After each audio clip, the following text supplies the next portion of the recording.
My female boss refused to book my flight for a $5 million deal. She insulted me. Why bring trash, lol, but I knew something she didn't. The client's CEO assessed my brother. I smiled and said, good luck in the meeting. It's a $5 million deal today. Do you think I should carry the trash? Jade's remarks left me speechless. On the other end of the phone, I could hear her giggling with delight. It was unable to get through to her after the call finished, and the phone was switched off. She had this plan from the start, but Jade is unaware that my brother is the CEO of the client company. I called my brother and added myself to the standby list for the upcoming flight. I've put up with her small-time harassment up until now, but I'm at my breaking point. Jade needs to confront reality. I'm Mary Walters and I work for a trade company in the sales division. My sales proposals are highly appreciated, and I consistently achieve the highest sales performance because of my positive outlook, strong interpersonal skills, and in-depth product knowledge. Even within the organization, I've received recognition and am frequently referred to as the ace of the sales department. Naturally though, things weren't always easy from the start. I made a lot of blunders when I first started working for the company straight after high school. Insufficient product expertise occasionally resulted in unhappy clients and unsuccessful negotiations. In retrospect, I used to detest studying and tried to land contracts by using only tactful conversation. I didn't want to continue my education after high school, so I immediately entered the workforce. I was often compared to my intelligent brother when I was a kid. I could never match his grades no matter how hard I studied. I thought my folks were subtly evaluating my performance whenever they gave him praise. I studied every day, had tutors, and even went to cram school, so I had no time for play. Nevertheless, I received a score below 600 on the set I took for college. My brother, on the other hand, received a score of almost 1,600 and was accepted to a university with greater requirements. Despite my best efforts, I was unable to outperform my brother. I was unable to live up to my parents' expectations. I started to detest studying after realizing that despite my best efforts, I would never be able to meet their expectations. I had lost interest in studying. I did not wish to experience any more misery. I was so determined that I chose to start working right out of high school instead of going to college. At the time, I believed that I wouldn't need to study if I stopped going to school, but in practice, assimilating into society required ongoing education. I used to detest it, but one day, I offered a customer a product that was better suited to their needs than what they had planned to purchase, and it completely transformed my life. I was ecstatic to see the customer grin and express his gratitude for listening to my suggestions. I could help someone by studying. Because of me, some people would grin. For the first time, I realized how much I enjoy learning because of that fact. I started studying product knowledge more than anyone else after that. My present sales performance is the outcome of all that effort. Good outcomes, meanwhile, might often draw unwelcome jealousy. I've recently attracted the attention of a problematic individual. Jade is her name. She joined our organization 6 months ago and is likewise 26 years old. She was reportedly the top salesperson in the sales division of a rival business where she previously worked. When she first joined, I was assigned to be her trainer. Nice to meet you. I'm Mary Walters. I'll be in charge of your training, Jade. Feel free to ask me anything. Really? You're my trainer. You seem kind of unreliable. Are you sure this is okay? Jade said, looking clearly dissatisfied. She seemed very confident in her abilities, almost mocking me as she looked at my face. Thinking back, I realized I had disliked Jade from this very first encounter, but work is work. Since I was assigned to train her, I had to do it properly. So I thought I was teaching her everything carefully and seriously, even including a thank you note with a shipment. Mary, are you really using such an inefficient method? Unbelievable. This product is more popular than that one, so it's better. You should know that just by thinking logically. She kept making these kinds of condescending comments. Sure, adding a thank you note takes extra effort, and some people might just throw it away without reading it. But there are also people who appreciate it, and no one feels bad about receiving a thank you note. So, I believe it's worth the effort to express gratitude for choosing our product and buying from me. As for the products, it's more important to consider what the customer wants than what's popular. For example, if a customer wants fruit rich in vitamin C, suggesting a sugary sweet just because it's popular is unlikely to lead to a sale. At worst, it might even anger the customer. Even if it doesn't go that far, suggesting acerola products which have much more vitamin C than lemons might be more satisfying than just recommending lemons because they are commonly associated with vitamin C. Engaging with customers to understand their needs and adjusting my recommendations based on their reactions is my style. Popular items are well received by many, but they might not be the best for the customer in front of me. Keeping that in mind when dealing with customers is my approach. Sure, it might be inefficient, but I didn't think it was so bad that it deserved to be laughed at from a superior position. Even if I believed I wasn't wrong, being laughed at and criticized for everything I taught was still hurtful. A month after I started training Jade, the sales results were announced as usual. I was the top performer for that month. Everyone clapped and praised me except for Jade. She glared at me with jealousy and bit her lip in frustration. From that day on, Jade's behavior towards me worsened. When I tried to teach her product knowledge, she'd mock me saying, "You're such a nerd for remembering all that detail." She even started spreading rumors that I was using my looks to get sales. Fortunately, no one believed her, but the clear malice was shocking. Had I done something to make her hate me? But Jade's training period was only a month. After that, she would be on her own and wouldn't bother me anymore. At least, that's what I thought. But I soon realized I was wrong.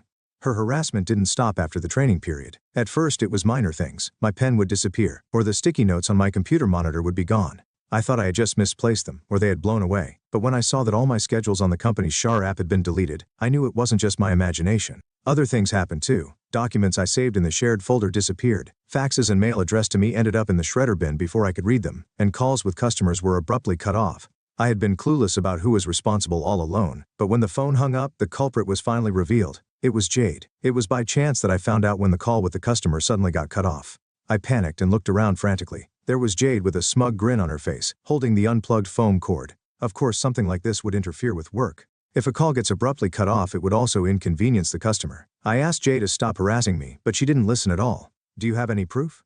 Proof that I did it. Don't accuse me without evidence, it's really annoying. You're so paranoid, she sneered at me, looking up from below with that mean smile. I saw her unplug the phone cord, but when it came to proof, I was at a loss. She laughed at my silence. See, you don't have any proof. Just because you have good results doesn't mean you can get cocky. For the trouble you've caused, I hope this will make up for it then. Jade reached into my bag, which was beside my desk. I was so shocked that I just stared in disbelief. She pulled out my wallet, took $5.20 bills from it, and tossed the wallet back to me. Thanks for the bonus. If you keep this up, you can accuse me all you want. Laughing loudly, Jade walked away, leaving me stunned. I thought this harassment was too much, so I consulted my boss. But without proof, my boss said it was hard to take action. Even if there was proof, if there's no malicious intent, it would be considered just a mistake, so he couldn't reprimand her too harshly. Still, my boss did caution Jade, though it seemed it wasn't very strict. As a result, Jade resented me even more. From then on, she harassed me almost daily. No matter how many times I registered my schedule, it would be deleted, and documents I created would disappear from the shared folder. Redoing schedules and recreating documents took extra time, slowing down my work. To catch up, I had to work more overtime. Since Jade started, my overtime hours had more than doubled. To avoid issues with phone calls, I told customers to email for non-urgent matters and to call me for urgent or important issues, citing problems with the office phone line. It was inconvenient for customers used to calling the office line, but it was better than having calls cut off mid-conversation. For mail and faxes that ended up in the shredder bin, I had to check the bin several times a day. It was a waste of time, but losing a customer's trust by not receiving something they sent would take far more time to fix. Building trust is hard, but losing it takes just a moment. Jade didn't seem to understand that. I've endured Jade's harassment for the past 5 months, but finally something decisive happened. It was just a few days ago. I was chosen as the main contact for a major corporation that inquired about our products. This company is one of the leading medical device manufacturers in the country with a top market share in the industry. If we secured a contract, it would be worth $1 million. Not only would I achieve this quarter's sales target, but it's also certain I'll be on the promotion track. Since it's such a big account, I'll have support as well. I was planning to choose a colleague I get along with, but Jade volunteered. Her extreme enthusiasm and self-promotion convinced my boss to assign her as my support. I didn't think I could work well with Jade, but it's work. I thought we'd both act professionally and manage to cooperate, at least on the surface. However, she didn't provide any support. Instead, she sent materials for her preferred products to the client without my permission. A close colleague discreetly informed me, so luckily it didn't become a significant issue. I quickly called the contact person, casually mentioning that I had sent some materials for products they might be interested in. I briefly explained the differences between the product Jade sent and the one they inquired about. And in the process, I identified the client's needs. I then arranged a detailed discussion. Thanks to my colleague, Jade's premature actions didn't cause major problems, and the contact person was receptive. On the appointment day, I introduced the products they inquired about, and based on our prior conversation, recommended other suitable products. During the discussion, I identified more of the client's latent needs and recommended products that better match their desires. This is my usual sales approach. Fortunately, the client appreciated my style, enjoying the detailed pros and cons of various products and finding the best fit for their company. We narrowed it down to 3 final candidates and agreed they'd consult with higher-ups. 2 days later, the contact person informed me they decided to order one of the products. After discussing quantities and terms, I prepared a quote and sent it to them. The quote amount was $5 million. Jade was wide-eyed when she heard the news. Wow, that's a huge deal. I guess they went with the product I sent the materials for, right? Let me see the quote. She smirked and snatched away the estimate I had created, her smile freezing as she read it. That's only natural. I thought the chosen product wasn't the one she had sent materials for. In fact, it wasn't even among the final 3 candidates. The product she promoted didn't quite meet the client's needs. It was like asking for a red vegetable and getting an orange bell pepper. Close, but not what they wanted. She sent them the materials about that kind of product. Looks like it didn't quite match their needs this time. Jade, could you book our flights? We're scheduled for a direct meeting with a client in 2 weeks. Let's go together. When I suggested that, Jade immediately broke into a grin. I thought she had finally calmed down and felt relieved. But on the day of the meeting, I was left stranded at the airport. The meeting was scheduled for 1:00 p.m. and it was a 3-hour trip each way. I planned to meet Jade directly at the airport without going to the office. The meeting time was an hour before the flight's departure, but when the agreed time came, Jade didn't show up. I was supposed to get my ticket from her before boarding. 10 minutes passed, then 15. I tried calling her several times, but Jade didn't answer. I started to worry if something had happened to her. As concerned as I was about Jade, I was also worried about missing the flight. I headed to the counter, explained the situation, and asked if I could still board. That's when I discovered a shocking fact: my ticket hadn't been reserved. Only Jade's was. With a pale face, I called Jade again. After several rings, she picked up. "Sorry, I was busy with the boarding process and couldn't answer," Jade said nonchalantly. I confronted her immediately. "Jade, they said there's no reservation under my name for this flight. What's going on?" In my panic and anger, I couldn't help but raise my voice, but Jade just laughed, clearly enjoying herself. "Today is a $5 million deal. Should I bring the trash along?" Her words made my mind go blank. I could hear her gleeful laughter on the other end of the line. Then the call ended, and she turned off her phone, making it impossible to reach her. She had planned this from the start, but there's something Jade doesn't know. The CEO of the client company is my brother. I put myself on the standby list for the next flight and called my brother Kyle. I had tolerated Jade's petty harassment until now, but I couldn't take it anymore. It was time for Jade to face reality. Both the next flight and the one after that were fully booked, leaving me stranded at the airport. Then finally, it was 1:00 p.m., the time of the meeting. Not even 15 minutes had passed when my phone rang. The caller ID displayed G. The call came much sooner than I'd expected. Suppressing my laughter, I answered the phone. "Hello, where are you right now?" "We're at the airport. You should know exactly where I am," I replied. "Jade, you didn't reserve my ticket." Jade was momentarily speechless. I could even hear her grinding her teeth. "Just get here quickly. The client CEO says that if you don't come, the deal is off." Jade's panicked voice echoed through the phone. In the background, I heard a familiar voice speaking with a tense tone. Jade responded, and a video call invitation appeared on my phone. My brother had likely instructed her to switch to a video call as planned. I accepted the video call. Jade's pale face appeared on the screen, green. She turned to look at me, her face growing even paler. "The CEO and the manager? Why are both of you with that trash at the airport?" Seeing Jade's confusion, I stifled my laughter. Why were the CEO and manager here? The reason was simple. I had called them. The company I work for is one of several founded by my great-grandfather. His company, which began in retail, has now evolved into a steel company group, encompassing numerous subsidiary companies. One of them is the company I work for. The current CEO of the company I work for is my father's younger brother, my uncle. My great-grandfather was a shrewd businessman who founded many companies. He built a major corporation with a wide range of businesses, including food and beverage, fashion, telecommunications, and logistics. My brother, despite growing up in this environment, didn't rely on the legacy and started his own company. In about 10 years, he climbed the top of the industry. As a child, he was often called the reincarnation of our great-grandfather. Now I understand why I could never measure up. Back to this morning, after Jade abandoned me, I called my brother, the client CEO, and my uncle, our company's CEO. Of course, I also informed my supervisor and the manager of the department.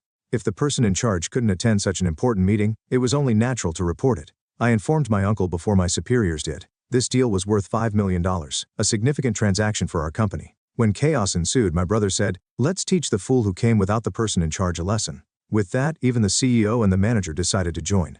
Calling someone's sister trash is quite disrespectful. "My sister, this trash is the CEO's." I heard my brother's displeased voice on the phone. Jade blinked in surprise at his words. My brother glared at Jade, who kept repeating trash, but Jade, not noticing, lit up and became even more smug. "So you were favoring her because she's your sister, Kyle? That's not good for the company. Look, I've brought a new proposal. This product is much more popular than the one that trash suggested." "Enough." Jade started her sales pitch enthusiastically, but my brother's angry voice cut her off. "I heard that after making an inquiry, our staff received a brochure for a product that didn't meet our needs. You sent it, didn't you?" Our staff was puzzled, thinking the person in charge wouldn't send such a thing, and now I understand why. "What? There is no way it didn't meet your needs. This product is really popular. So what? No matter how popular it is, if it's not what we need, it's useless." My sister, the person in charge, patiently worked with us, genuinely understanding our problems and finding solutions that suited us. She clearly explained both the advantages and disadvantages of the products. "We decided to do business with your company because we believed we could have an honest relationship with her. If you plan to replace her with someone like you, who only sees things superficially and pushes popular items without understanding the client, we will cancel this deal." Hearing my brother's angry voice, my heart swelled with emotion. I never imagined he thought so highly of my work. Knowing my brother's true feelings warmed my heart. "I deeply apologize. It's my responsibility for not supervising my subordinate properly. Our company has no intention of replacing the person in charge. We sincerely apologize for taking your time today. Could we possibly reschedule? We will ensure that Mary will be there." Hearing my brother's anger, the manager and company kept apologizing. Jade stood there, stunned and pale, not expecting this outcome. My brother then said he would let it go for the sake of the manager and company, finally resolving the situation with both sides relieved. Jade returned to the office immediately. Just before hanging up, the manager's angry voice echoed. I could faintly hear Jade's gasp. Jade, who was ordered to return immediately, came back to the office after business hours. She entered the sales floor where the Southeast manager and I were waiting. Jade looked exhausted. Her face was a mess, but I didn't feel sorry for her. It was her own doing. What is the meaning of this? As soon as Jade returned, the manager angrily confronted her. He looked ready to grab her. Sir, I was set up. Please believe me. Jade, with tears in her eyes, clung to the manager instead. She pressed her chest against his arm and looked up at him pleadingly. How? The manager, not entirely displeased, asked. Jade lowered her face sadly but gave me a wicked smile. It seemed she was plotting something again. The truth is, Mary ordered me to go alone today. I told her she was the person in charge, but she said I was being impertinent for not obeying her. Even though I'm a new hire, she threatened to harass me until I quit if I refused. Is that true? The manager looked back and forth between Jade, who was tearfully pleading, and me. Of course not. What she said isn't true. I firmly denied it. That's not true. In fact, I've been the one getting harassed by Jade. You're just making things up. You don't have any proof. Jade repeated the same words she used before, smirking smugly. She probably thought she had me cornered. I smiled sweetly at Jade, who was grinning wickedly. I do have proof. Jade's voice sounded foolish as she reacted to my words. Ignoring her, I pulled out my phone from my pocket. I opened the latest audio file. It was a recording of my conversation with Jade at the airport this morning. The exchange between Jade and me played from my phone. When it reached the part where Jade said, "Today is a $5 million deal. Should I bring the trash along?" The manager's eyebrows shot up. So it was you, Jade. You're the cause. I never said that. It's fabricated. Oh really? Then is this also fabricated? I continued playing more audio files, each one containing rude remarks Jade had made to me.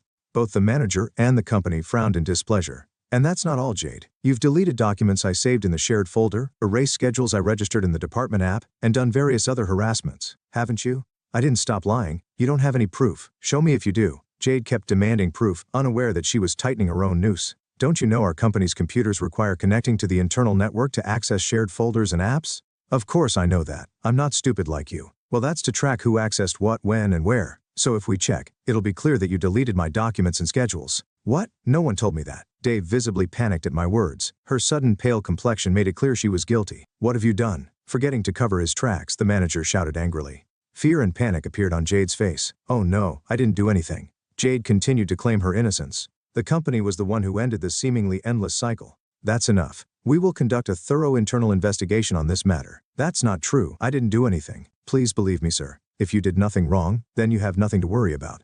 In fact, this should prove your innocence. Jade fell silent at the CEO's words. If they investigated, it would be clear she had been harassing me. She wanted to convince the company by any means necessary.